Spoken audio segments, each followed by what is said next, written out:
Good morning, everybody, and welcome to the Going On Daily Live Morning Show, Season 3, Episode 45, Rome. We're going to roam today. I'm here. I'm Sharon Clark, and with my amazing co-host, Chuck Allen. How are you this morning, Chuck? I am amazing. I hope you are as well, Sharon. We're going to have a lot of fun today. We are. We always do. Life is good. I love co-hosting with you. Life is really fun. It's interesting. It is. It is. So this morning, we are talking about a whole host of different things. And we are going to start off with, a beautiful question. Are you sure you want a fairy tale ending? Because this week our theme is fairy tales. And Chuck is going to ask the question, are you sure that you want a fairy tale ending? Indeed, because I think of fairy tales as very nice and lovey and all kinds of great things happen in fairy tales, right? In theory, these all have these wonderful tales where people fall in love and they meet their real people and everything that they're supposed to do turns out right.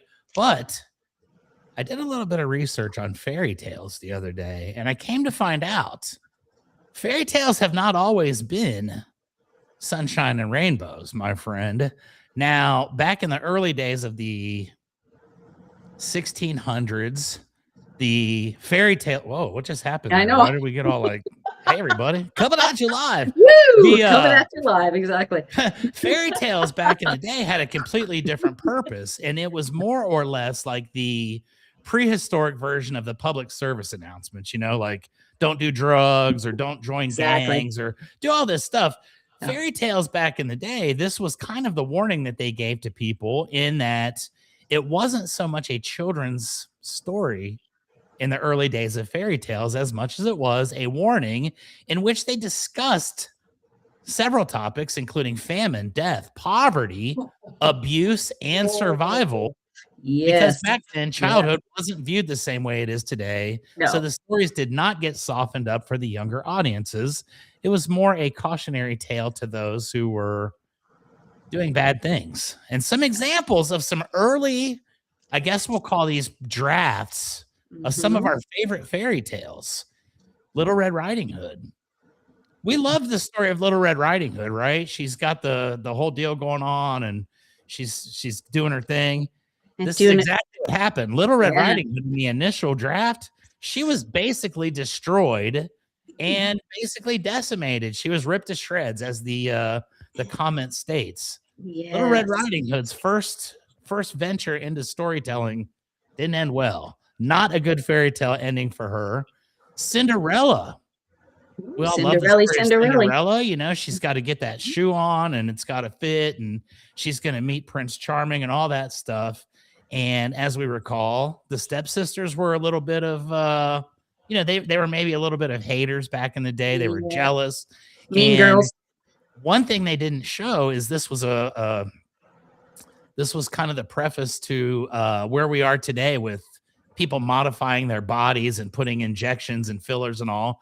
In the original Cinderella, the stepsisters actually were cutting their toes off so that their feet could fit into the shoes.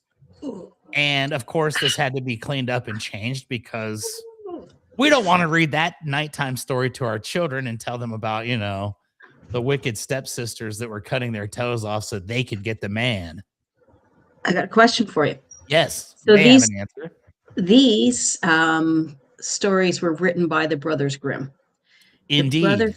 The Brothers Grimm lived in the woods in a shack. From what my research, I could be wrong. Like, if you've got different research, please share. I think you're spot on. Where did they come up with women cutting off their toes to fit into shoes? Where did that visual come from? Because usually these stories are on lived experience, right? Well, some sort of experience somewhere. It's not like was Grimm for a reason too. They may have experienced some things. It's not in order to do research. They may have seen this. Like, it's not like they were sitting around watching movies on their TV. No, definitely not. They were isolated in this little cabin, writing these horror stories. They were the originators. They were like Stephen King way before Stephen King. Yeah. And you do have to stop and think. why were these thoughts coming into their minds? They were out in a cabin in the woods by themselves. Mhm. A little bit weird, but I guess in different times, maybe not as weird as it would be in Well, modern. yeah, no. Back in the day, that's totally acceptable, but But it does seem as though there may have been some heinous activities going on in their cabin in the woods, which, maybe Yep. I don't wanna look at that too deep and find out what was really going on, but there was definitely a catalyst for the psychopathic nature of their early works. And And that's I'm very exactly thankful it. that someone saw these and was like, "You know what? Those are good stories. We just need to tidy them up a little bit, make them a little more PC, a little kid friendly, and they'll do just fine." But yeah, Stephen King's more than just a bit odd. He's also crazy. And you start to realize something when you see these people, you realize, well, these are probably thoughts that he actually had, and he was just able to translate them into paper because Stephen King looks like a crazy dude that you probably wouldn't be locked in a cabin in the woods with either. He was So a school teacher, I believe, was he not? Stephen King I don't used to know be. anything about Stephen King. I Mm. don't like horror stories at all. I'm more of a fairy tale guy, but this was before I realized that fairy tales were actually morbid and gruesome and grotesque. Yeah. Now I think I'm just going to switch to just I like the cartoons. That's going to be my thing. So the reality of this is with these early days it says fairy tales were not meant to be cozy bedtime stories. They were seen as survival guides, moral warnings, psychological metaphors, and reflections of harsh historical realities. And darkness was not accidental in these stories, it was the point. So we know not every fairy tale has a happy ending, ladies and gentlemen. And this is a great example of why maybe you don't want that fairy tale wedding. Maybe you don't want that fairy tale scenario because if it includes the prehistoric versions and you got to cut your feet off in order to get your prince, you may not want to do that. Another one that they showed here was Snow White. Poor Snow Mhm. White. The queen was forced to dance in red hot iron shoes.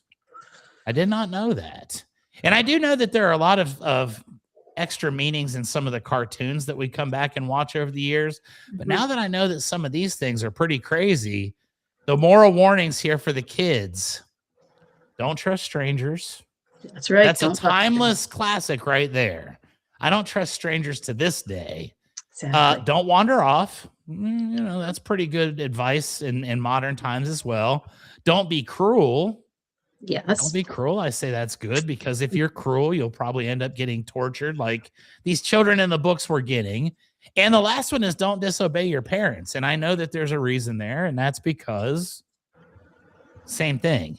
Back in the day, parents treated kids differently. And Ooh, did if you they ever? disobeyed your parents in the 1600s, you I got to can't go even out and find your own little switch that you'd get whipped with. And oh, I can't even everybody was cool with imagine. it back then. That was before Yeah. child abuse was really, frowned upon. So, are you Yeah. sure you want a fairy tale ending? I say not. I'd rather have a realistic expectation and it'll just be good because I'll make it that way rather than relying on the hopes and dreams that I get the good happy ending instead of the sad one. I'm just going to create my own destiny. And ladies and gentlemen, that's how we kick off fairy tale week. Well, and so you heard it here first. Chuck doesn't want a fairy tale ending. He wants a happy ending. Yes, exactly. It Yeah. could be a fairy tale, but it needs to be post 1800s in order for it to suit my needs. So there you go. That's the Well, fairy tale I'm looking for. and what was the fairy tale ending in the 1800s? A, that they lived. Right? That sounds B, cool. B, that like, did they even know what happiness was back in the day? What was happiness to them?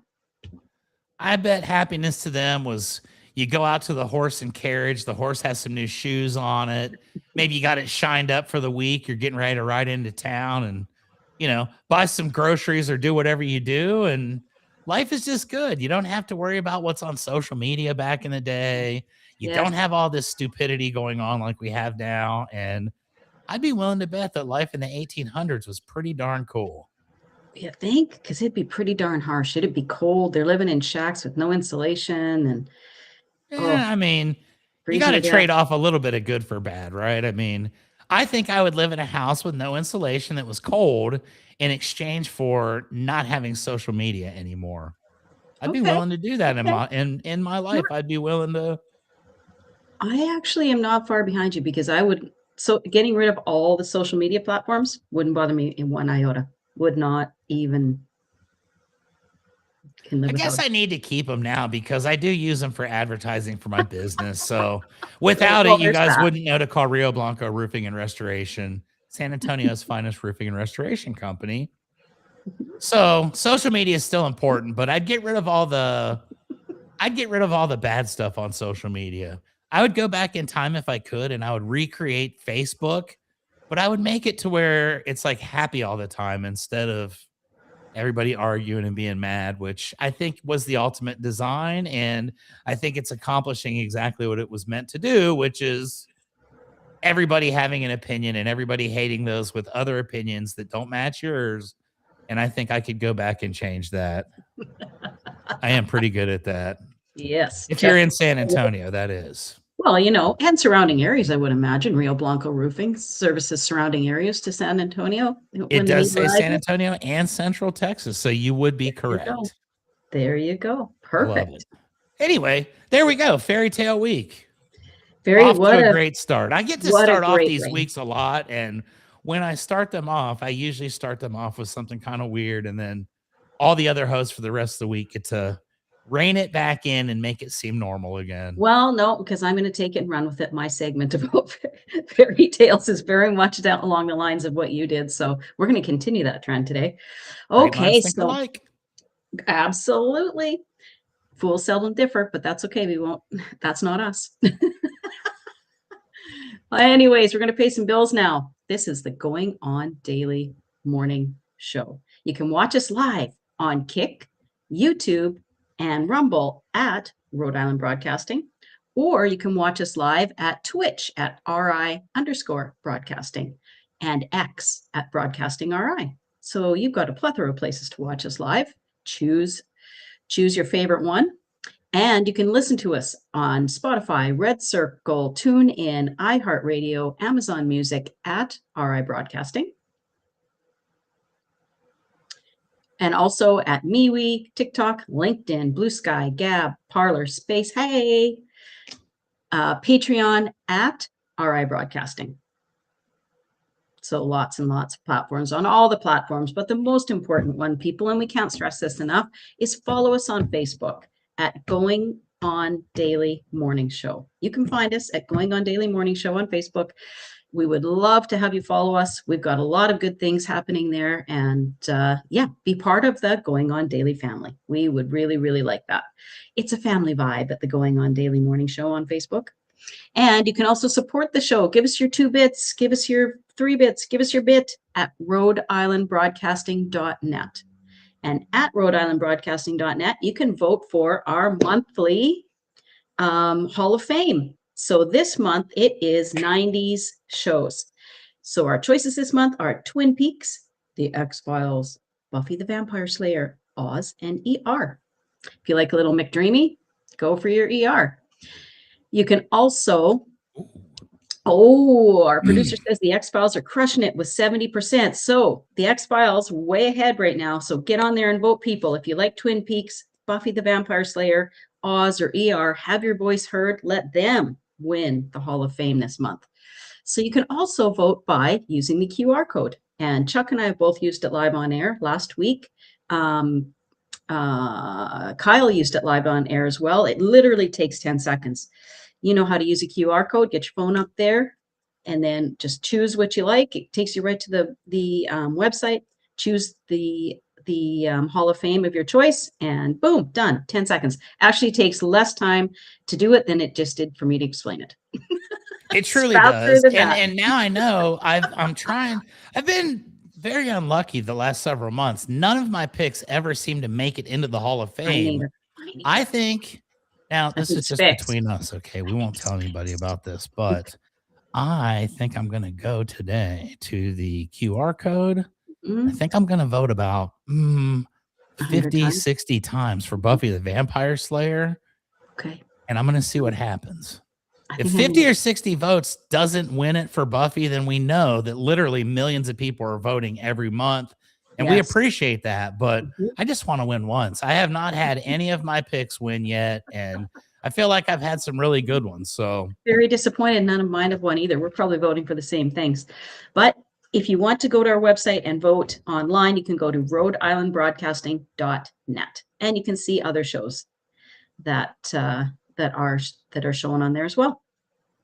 So yeah, plethora of things to do. So vote, vote, vote. If you don't want Buffy the Vampire Slayer to win, then get on there and vote today, because Chuck is in it to win it. Yes. I can't even rig it though. It still doesn't work for me. I think that, I need some help here, folks. I need some help.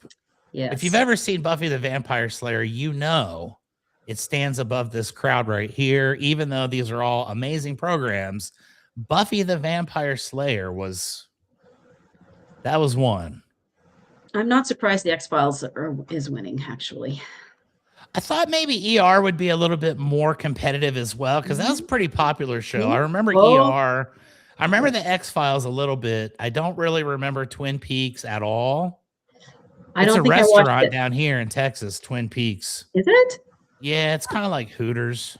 They have really good food, though. Oh, so the Peaks are... Theoretically speaking, I don't know. They have good chicken wings, and that's all I know, and I'll leave it at that. Okay, fair enough. Chicken wings and beer. Okay, so we're going to continue with the theme that Chuck just brought us, scary fairy tales from around the world. Ooh. And again, Brothers Grimm. Brothers Grimm, right? So they are grim indeed. Ooh, their last name, like you say, suited them to a T. Unbelievable. And what were their names? Shoot, I knew this. I read this yesterday and I meant to write them down. Not that it matters, but they fascinate me. They fascinate me because they came up with all of this demented, psychologically damaging, painful things to tell to children. So what did their parents do to them? I don't even know if I want to know, but there was some shit going down there. Had to be. Yeah, the Grimm house was not very cool. Like, you did not want to go there to spend the night on Friday or Saturday. Oh, no. You didn't want to go to their events because the Grimm parents were probably not the coolest ones on the block. They weren't giving away the full-size candy bars at Halloween. They were probably really bad people. And they were cooking the kids in the cauldron at Halloween, I'm pretty sure. These stories may have actually been a cry for help in hindsight, and maybe we could have helped the Brothers Grimm had we been here. Yes. I'm actually disappointed in the people of the past for not recognizing these and saying, hey, wait a minute. I think that was just the way it was back in the day. So thanks, Ron. Our producer said Jacob and Carl Grimm. Oh. And Jacob Ludwig. Okay, Jacob and Wilhelm. Oh, and they both got the same middle name of Carl with a K. Yeah. And I was going to say their names were Mo and Shemp, but I think Jacob and Wilhelm is probably a little closer to the truth.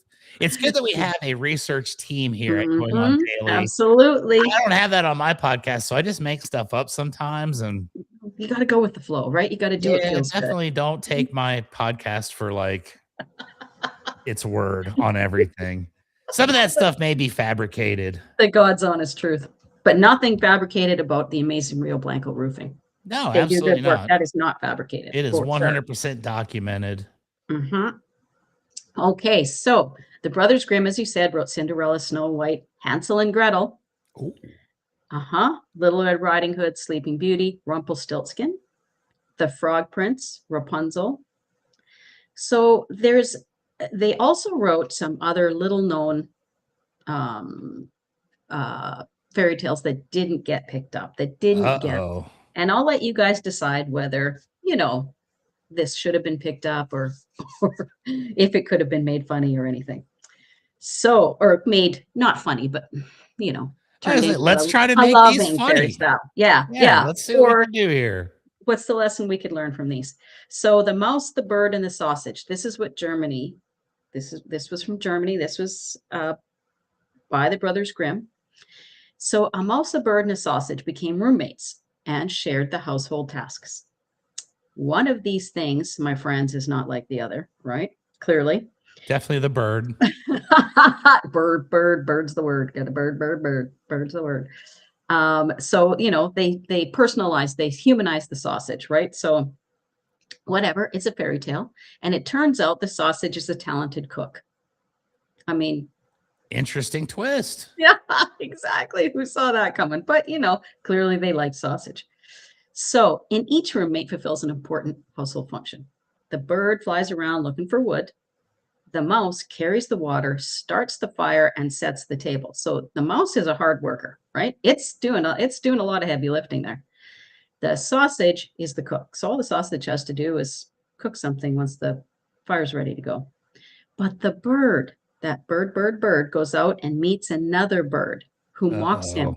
Oh, The other bird mocks him, peer pressure, and says the other roommates are taking advantage of you because they're doing easier jobs. Well, the bird gets upset, goes home, and says to the other roommates, okay, you're taking advantage of me. We're going to switch roles. So they agree. They all switch roles, and it leads to their demise. All three of them die.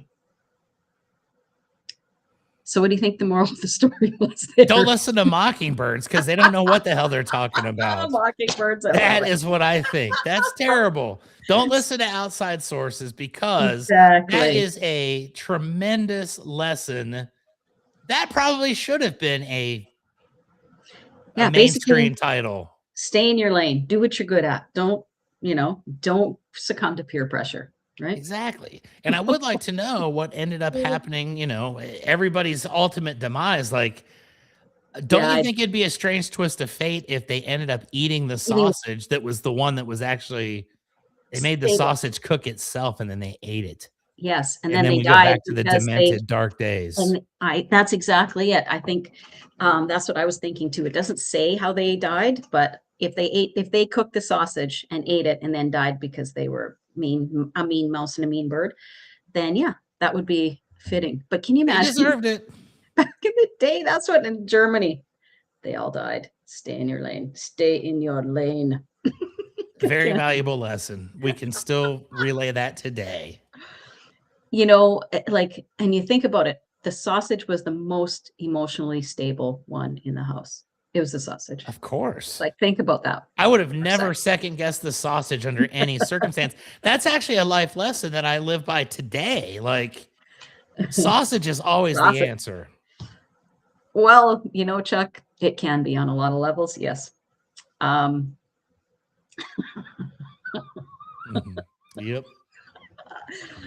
Oh, yeah. Anyways, yeah. So, sweetie, the moral is do not take advice from birds. Like you say, mockingbirds. It probably was a mockingbird. As soon as you said the bird was mocking him, I was like, uh-oh, this never ends well. I've been mocked by birds in the past, and I know that none of those stories have ended happily either, so I get it. Birds can be mean. They're meanies. Big bully birds. Okay. Geese. I go golfing and I got to fight these geese. They come running at me and like. Yes. Geese on a golf course. Holy heck. Talk about elf on a shelf. Geese on a golf course, man. That's crazy. Yes. I wish. Well, I won't say that. This is a family program, so I won't say that, but I'm not a fan.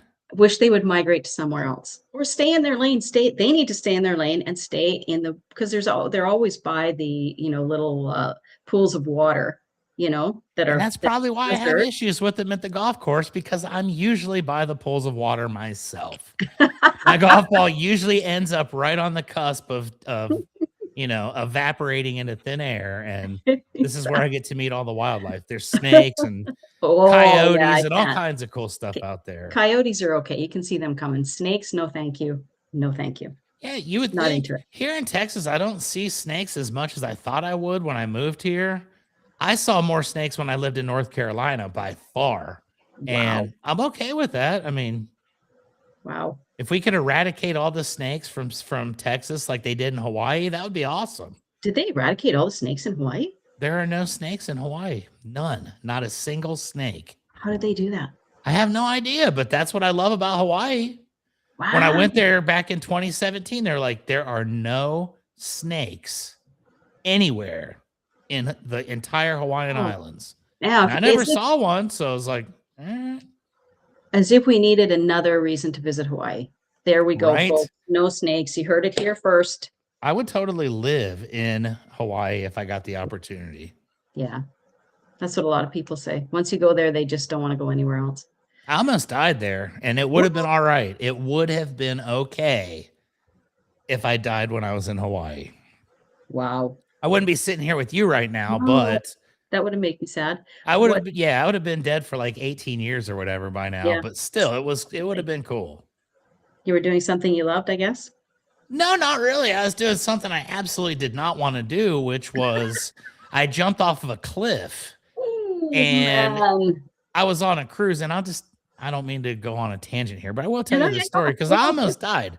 Mhm. I was in Hawaii and I went on a 15-day cruise.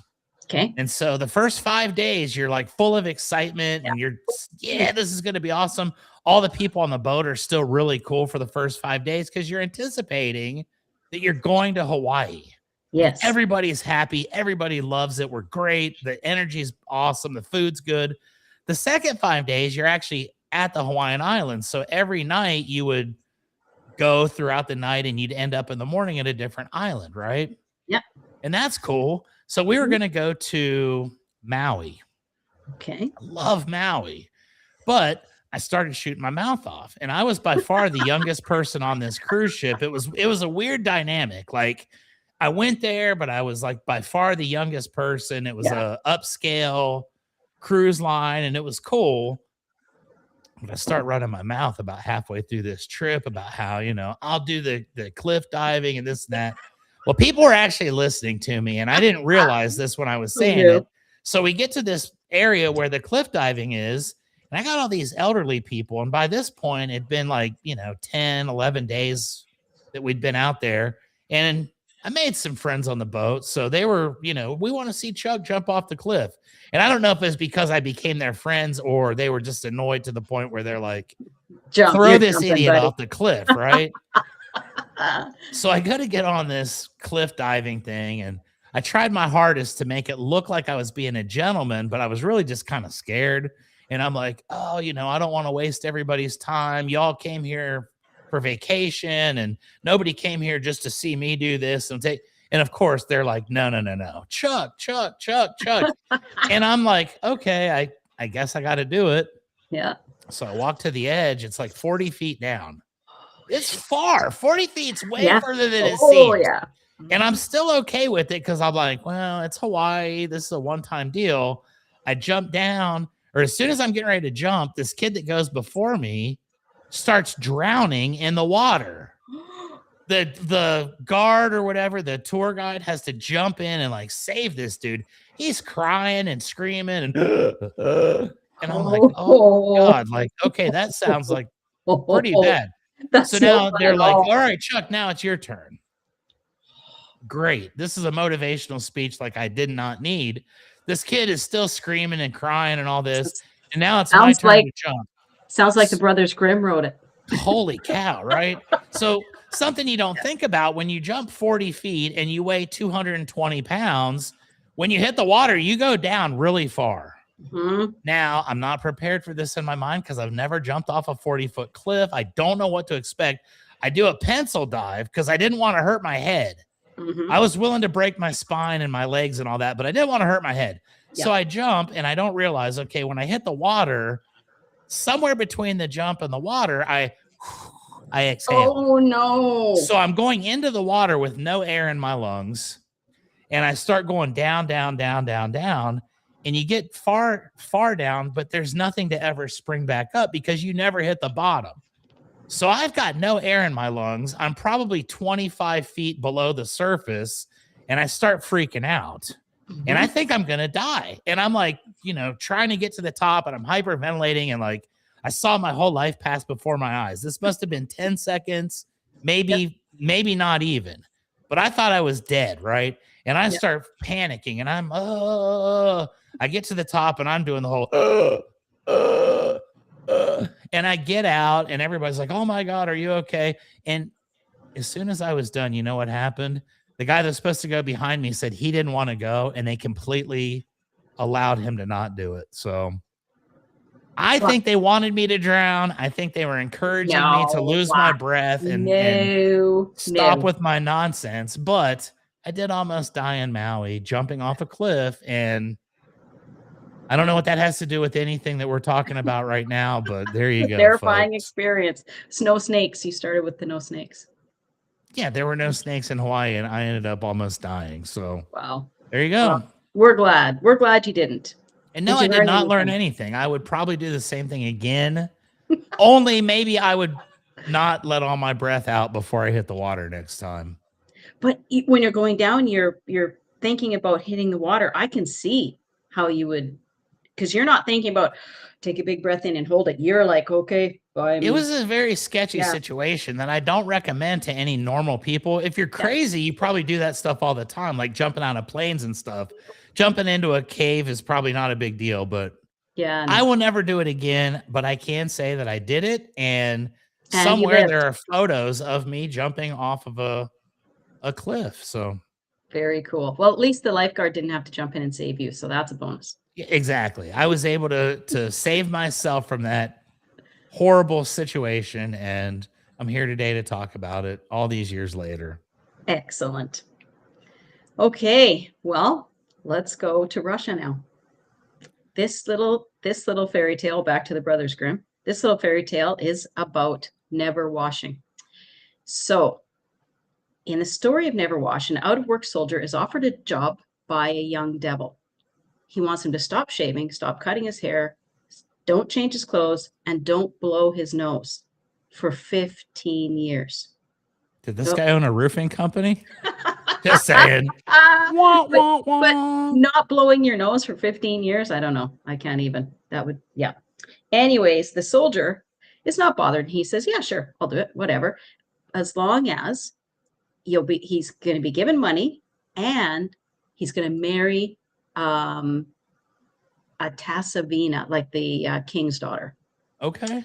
So the 14-year mark, or the Tsar's daughter. The Tsar needs money and asks the soldier for a loan. The soldier agrees that one of the servants um, will give him the money as long as he marries one of the daughters. So the first daughters 1 and 2 say, "No, I'll take my chances with the devil. I am not marrying this dirty guy." And the third one says, "Well, okay, you know what? Hopefully God has a sweet plan for me. I'll take the dirty soldier boy." So he lasts another year. And then, okay, so after his 15 years, he hasn't bathed, he hasn't cut his hair, he's just roaming, he's dirty white boy right there. So the devil then cuts him up into little pieces, Oh. throws them into a cauldron, and brews him. And he brews him and brews him. And then he dumps him out, washes him all up, collects all his bones, and one by one puts him back together. And then he splashes water on all his bits. And the soldier comes back to life, and he's really good looking. So Oh. daughter number 3 is like, woo, woo, right on. Look at me go. Look what I got, right? The frog turns into a prince. But so the soldier marries daughter number 3. So now there's an older devil in this story too. He finds out and he's furious with the young devil and says, "You were unable to corrupt the soldier. You were unable to get him to bathe or, do anything. Like, you're useless." And the young devil says, "Yeah, but I got 2 princesses. The other one can have the soldier. I got 2 princesses' souls." There And you go, that's ladies and the gentlemen. story. How That about is that? tremendous too. See, there you Holy heck. go. And that was almost like there was a punchline at the end of the story. So that one, Yeah. that could be considered a prehistoric comedy. So don't make a deal with the devil, I believe, is the I think that's the lesson that we all could take from this story. And also, really. it is not worth going 15 years without bathing or cutting your hair or No. not blowing your nose, because you will just get chopped up at the end. And sure, you do get the ultimate prize at the end, but really, would you really like to go through getting chopped up and put into Yeah. a cauldron in order to get Thank you. there? Nobody No. really explained that at the beginning. I'm sure the Yeah. guy would have said, eh. Not sure. Not sure the princess is worth that. And by the way, this segment of the program is sponsored by soap. Please, please use it, people. There you go. I say this every morning at the gym. There's two people that need to hear this lesson, and And maybe they'll deodorant. say this today, and Deodorant. they'll know it's me. There you go. Yeah. That's pretty good. Or is the moral, stay disgusting long enough and you'll end up on top? I don't know. I don't really know what the moral is, but when There's you're one dealing, somewhere. yeah, when you're dealing with the devil, skip one bath, and suddenly you're in a cauldron. Yeah, That's all that would come to me when I was reading the stories. Like, oh, you miss one bath and look out, you're in a cauldron getting cutting up. Nope, I'm good. Yeah, me too. I overcompensate the other direction. Mm-hmm. Yes, I think I might too. But all right, now we're going to go on to Nigeria. And this is a little bit different, but probably fits in with their cultural backgrounds. I'm not sure. And how did the Brothers Grimm know about all these different cultures? This is the other thing. They lived in a cabin in the woods. How'd they know what was going on in Germany and what's going on in Nigeria? And, I don't know. It does beg the question. So there was this headstrong and young lady who would not abide by her parents' choice of suitors. They kept bringing her old, ugly, rich dudes, and she didn't want it. She was a young, beautiful girl. Who wants an old, ugly, rich dude when you're young and beautiful? So there was a disembodied skull living in the spirit land, and he hears that this beautiful girl wants a good-looking man, and he wants to have her as his wife because she's beautiful. So he borrows people's body parts one by one and becomes a very, very perfect man. Good looking, well built, nicely, the dude had it going on. So they meet and she agrees to be his wife. And so she goes off with this skull to discover that he is really not the handsome dude she hoped for. It turns out, he lives with his mom. So she's not happy about that. That will never be cool, no matter what period of time we're in. Absolutely. And B, that's a red flag, big red flag. But the bigger red flag is that he lives in a land of cannibals who will eat her once they suss her out. So he takes her home, sketchy. And once his friends find out that she's a living human, they're going to eat her. But thank God he lives with his mom, because the skull's mom has grown to love her. And so she helps her and eventually sends her home safely on the wind. Puts her in the wind, Mom. Sends her home. Oh, I know. That's a nice mother-in-law. All the mother-in-laws out there could take it, a little bit of lead from that. Be nice to your daughter-in-law. Although the mother-in-law probably got her wish and sent the daughter-in-law away. So who knows? Who knows? It was a win-win anyways. She was the mastermind the entire time. Absolutely. So you know what? The daughter goes home. The parents are happy to see her. And she agrees to date someone from their land. There you go. Well, the story, there's another one. Listen to your parents. Stay in your lane. There seem to be reoccurring themes in all these stories. And it's like, wow, if people would have actually been paying attention back then, we probably would have had fewer people being boiled in cauldrons, and we probably would have had many, many fewer stories like this to tell. I'm starting to think that these are all real stories now. I'm firmly believing that these are documentaries. They're not just fairy tales. Oh yes, cautionary. They are cautionary tales. They are. Oof. But you know what? If it wasn't for all of this hardship, what would the Brothers Grimm have done with their time? They're sitting in their cabin. They could have been writing early, Peanuts or Looney Tunes or something like that. But they chose to go this route, and they stayed the course. And even in the stories where it seems like there's going to be something positive, there usually ends up being someone getting killed or boiled or, 100%, struck by lightning, negative. And you do not want to have a Grimm Brothers story written about you. No, you didn't. Oh, oof. And can you imagine a fairy tale? It really, oh my God. This handsome prince is really a Build-A-Boyfriend. So that was the original Build-A-Bear scenario, only it was Build-A-Boyfriend back in the day.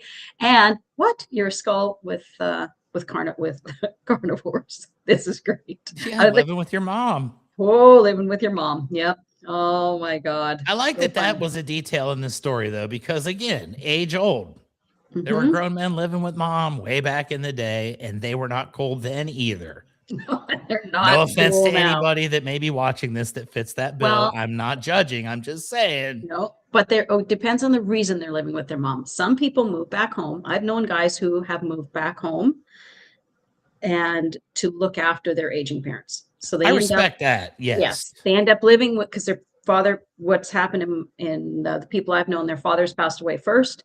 And so they end up living with their mom and they're looking after her. So there are certain circumstances when, yes, living with your mom is cool. Hey, my mom stayed with me for the last couple months of her life, and I would definitely not trade that for anything. So I agree. Good. I just assumed this guy's like 40 Yeah, years no. old. He works at the convenience store, He's like the skull on the third shift that's always out there just doing his thing. And he just has not applied himself to life. So he's, Yep. He's not cool. He's got bad intentions. He's not a Chuck. Nope. He's a skull. Definitely not. And he's certainly not a Ron. So no, there you go. We appreciate that. Absolutely. So that's the ungrateful son. And you know what? I will forego my last segment. I will give it to you because it's 9:45. We want to, hang on 1 second. Was there a really funny one I want to share? 1 second. Oh, okay. I want to share this one story. This isn't a fairy tale. This is out of my last segment. It's funny news stories. Oh, we love that. Oh, this one's really funny. So in Toronto, you'd think it would be Florida man, but this guy was actually living in Toronto, Canada. He breaks into a commercial building, and because he's going to steal, I don't know what he's going to steal there. But first thing he did was stopped and ate some food. So I guess, somebody had stuff in the fridge, so he decided to eat. And he leaves scraps and things laying all over the table. So DNA evidence, number one. This guy's a dumbass. Then he left an even bigger clue because he headed over to the office printer and made a photocopy of his face. We're going to call this well, what's the stupid criminals or whatever. Oh, yes. Now I'm all about raiding the fridge, but you can't make a copy of your face. Like who has normally who photocopies their face? Like, it's just stupid. So you leave your own wanted poster. Like, seriously, in essence, that's what he was doing. He was making his own wanted poster because his face is on a piece of paper. Oh my God, so funny. That made me laugh. Hard. Yeah. So the police released the photo of his face that he made on their printer during the crime. He got caught, I'm assuming. Oh yeah. He did. Okay, that's enough for me. All right, so that's enough of scary fairy tales around the world. Let's move on to our next segment. Our next segment is Woo! I stayed in the coolest house on earth. Right. And I like that there's a Waffle House down there because that's actually the coolest house on earth. But let me tell you a little story, Sharon. Mm-hmm. I was on my social media yesterday and I go to this thing on Facebook called Memories.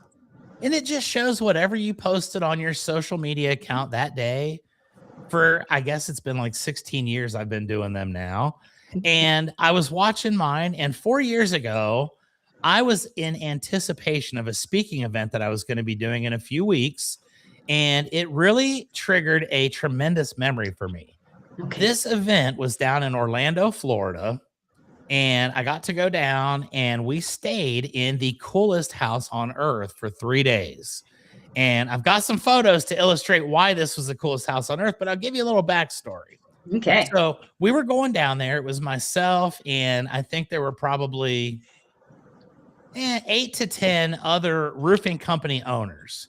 And we were going to do a retreat, and we were going to discuss business, and we were going to, just have fun and kind of, get our community camaraderie levels up where they needed to be. And all of us were from different companies, and we were all just going down there to be with each other for the week and have some fun.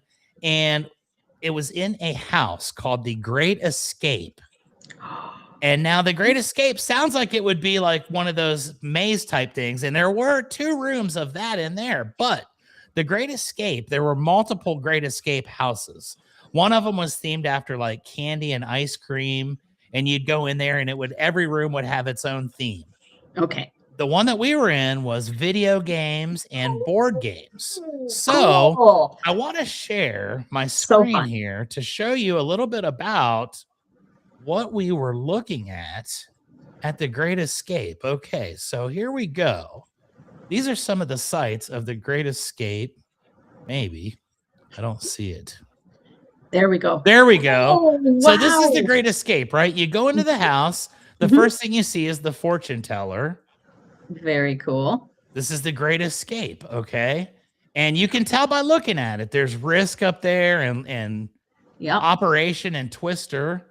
So we start into the house. Outdoors, we've got all kinds of really cool, large scale, like that's the world's biggest board game. Yep. And I would imagine. Use giant, balls and stuff for that. You go inside the house. Look, there's rooms that are themed, okay? This one is Xbox and PlayStation, and it has every video game ever made for those things. Wow.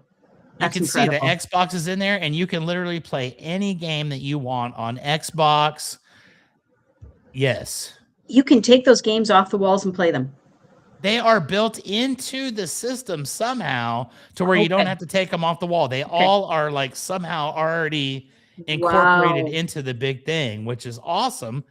Outside, you've got this giant dartboard, which you can barely see. There are soccer balls down there, and you basically stand far away and you kick the ball, and wherever it lands, you play darts. So that was pretty cool. Oh, that's interesting. Okay. They had a theater. These are not in order, but the theater is pretty awesome. We'll show that here in a second. You see the giant, what do they call that? Connect Four. Yep. They've got the giant battleship game and all that stuff going on. The swimming pool is actually themed as a pool table. You can see off here to the left, that is actually a pool cue. Each one of the things is a pocket. Wow. And I think I'll have an aerial view of the pool here in a minute, but they would have all kinds of cool little things. Why did Skylar jump in the pool? Because she didn't want to be a hot dog. Oh, that's so Skylar was the owner's dog. So cute. You'd go in and you could play games like Deal or No Deal. There were plenty of cool casino-themed rooms, a giant chess set right in the middle of the living room. We'd be playing chess. They had the Lego guy that swallows swords. This was an overview of outside. This was my room. I stayed in the Pac-Man room, and the entire thing was themed as Pac-Man, as you could see. And basically, every one of these rooms, I believe there were 16 rooms in this house. They all had a theme. This was laser. You'd go in there and it was like the lasers, and you'd have to like duck down and like put yourself into weird positions to get from one side to the other without tripping the lasers. The theater that they built, everything was hand painted. It was absolutely amazing. This was probably the coolest house in the world, I would say. And these are just bathrooms. The bathroom was made of Scrabble. Wow. I don't even know what that is, Minecraft, but a whole room of Twister.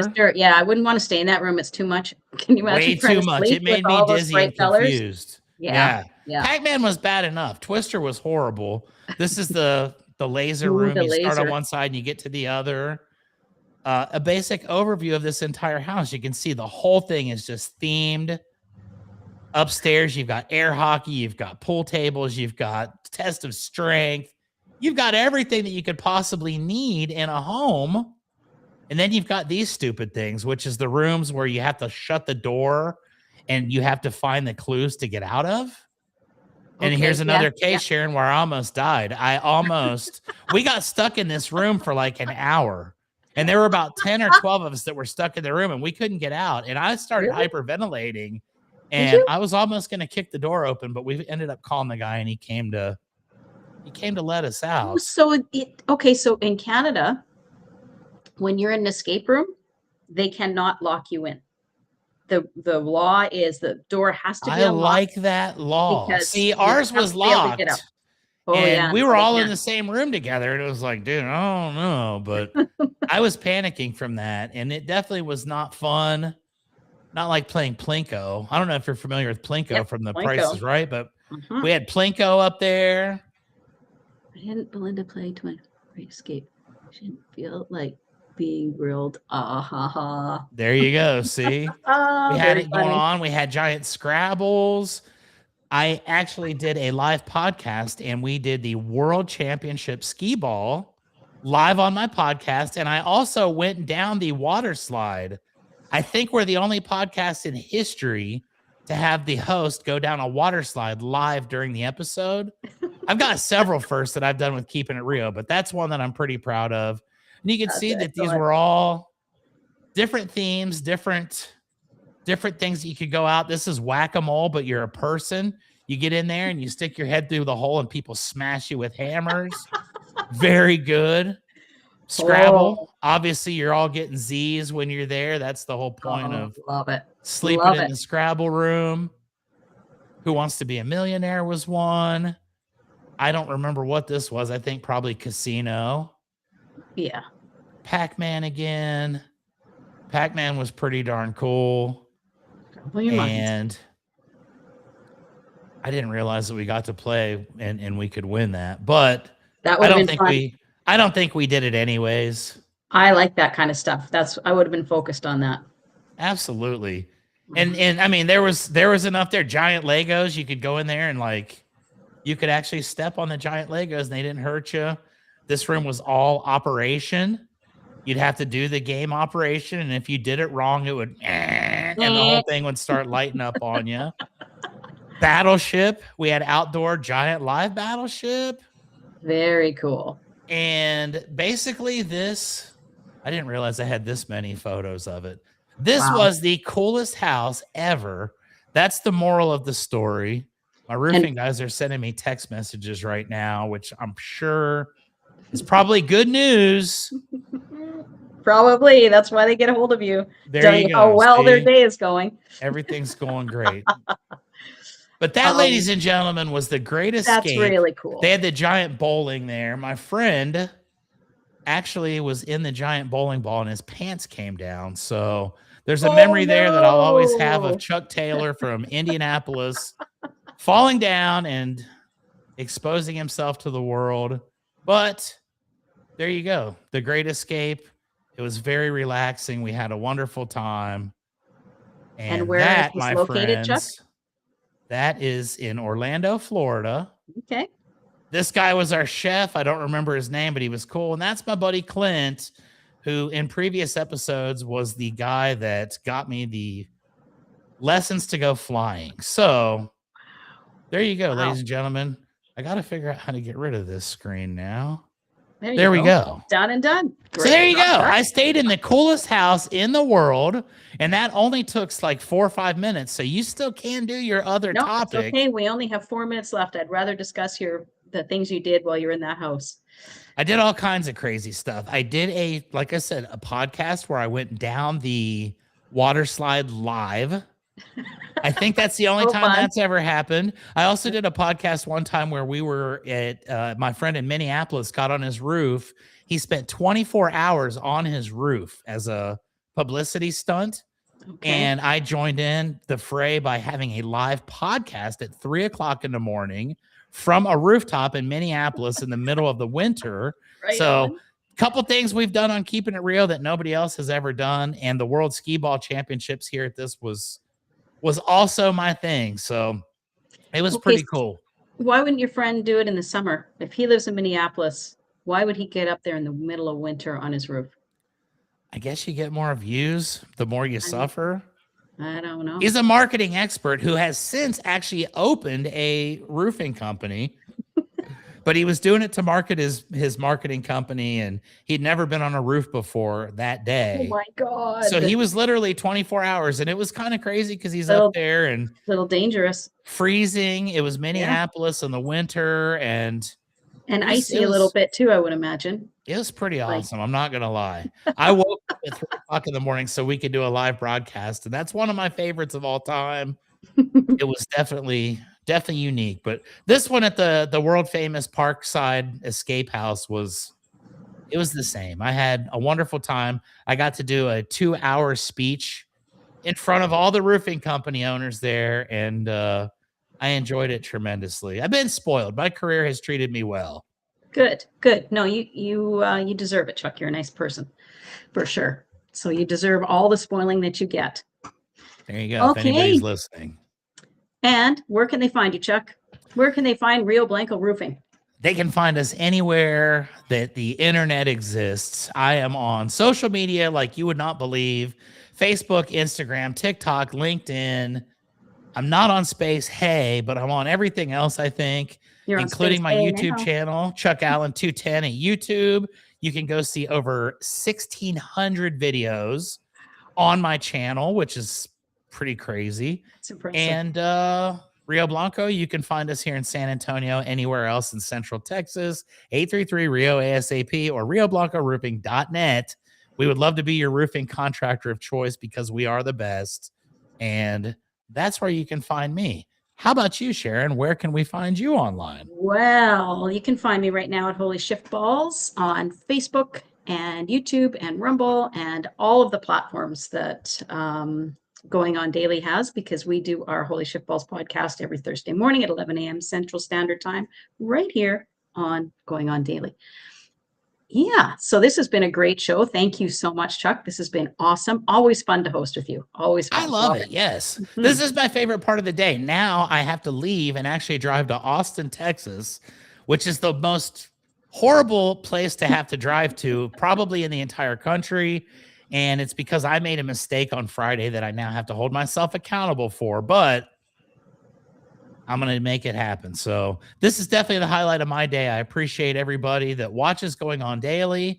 And I do want to give a quick shout out, if I may. Go ahead. This week's episode of Keeping It Rio, which is my podcast, appears on our network Sundays at noon. This week is episode number 250. And I have got the CEO for my sponsor, Roofer, on. So I highly encourage everybody to watch that. 250 episodes down. I'm 1/10 of the way to my goal now. And if math continues to serve me, I will be dead for about 13 years by the time I get to that number. So show me some love, everybody. I'm going to do everything I can. And I'll still do these every week, 13 years after I'm dead. So it's all good. Okay, that sounds great. Well, hopefully you're not dead for a long time there, Chuck. No more cliff jumping, and I think you'll be all right. Nope, no more of that. No more steep roofs. Thanks for joining us today, Hugo. Always good to have you aboard. And tomorrow we have Ron and Eric. I believe it's Eric. I don't know Eric. I think Eric might be new. His last name is Teotonio, potentially. So yeah, so look forward to that. Some fresh blood in here, some fresh perspective. That'll be great. And he's hanging out with Ron. Oh, Ron says he's his sports co-host. Well, that's great. They've worked together for a long time. They do a great show. I like the sports show. Excellent. Maybe one day I can be invited to be a guest. Maybe. We'll never know. Anyways. On that note, our host says absolutely. You put him on the spot. There you go. You're in, Chuck. You are in. That's all you got to do. All you got to do. Well, everybody, we wish you a wonderful day. We hope you're going to have a great day. I get to go get hypnotized right now, so I'm excited about that. Oh, now see, you say that to the end of the episode. We're having a hypnotist on this Thursday, and she wants to hypnotize us. I like it. So I'm pretty excited about that. It's going to be a good day. Well, I'm going to be tuning into that for sure. So I love it. All right. Have a wonderful day, everybody. We'll see you next time. Thank you, guys.